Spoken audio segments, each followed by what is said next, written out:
Over the weekend, there was an interesting comment from Lindsay Graham saying that if Trump is prosecuted, then riots will ensue. Here's a brief clip.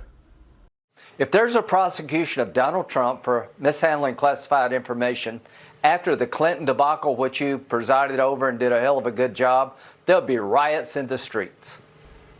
I have to say that I completely agree with Graham on this. There are tens of millions of Americans who are solidly in Trump's corner, and many of them are already outraged at what they perceive as an effort to prevent Trump from running in 2024.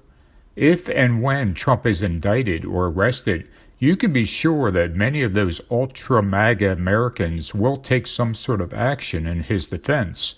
Whether it's riots or large protests or even attacks on government buildings, something will happen.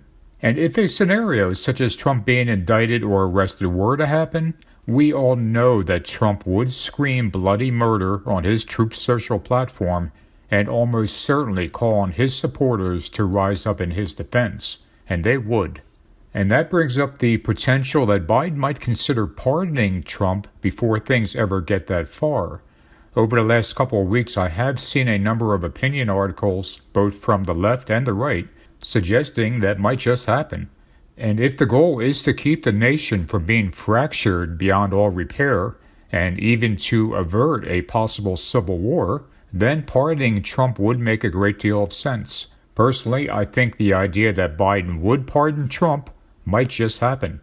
That would free Trump to continue his vengeance tour, including his seeking the 2024 GOP presidential nomination. Trump is vengeful to an extreme, and even if pardoned, he would strike back at all his enemies. He would view a pardon as a virtual carte blanche to do what he wants. On that note, I want to mention one other quote from Graham in his interview. Check out this clip. Most Republicans, including me, believes when it comes to Trump, there is no law. It's all about getting him. There's a double standard when it comes to Trump. Now, I certainly think that the left in this country is going after Trump in order to stop him from running in 2024. But Graham's statement that when it comes to Trump that there is no law is truly remarkable in a couple of ways. First, Trump's entire presidency was above the law.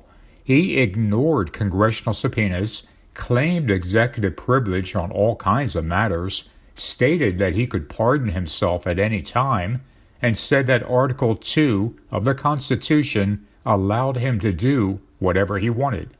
Second, the statement that there is no law when it comes to Trump is almost exactly how the Bible describes one of the character traits of the Antichrist. We read this in 2 Thessalonians. The coming of the lawless one is according to the working of Satan, with all power, signs, and lying wonders.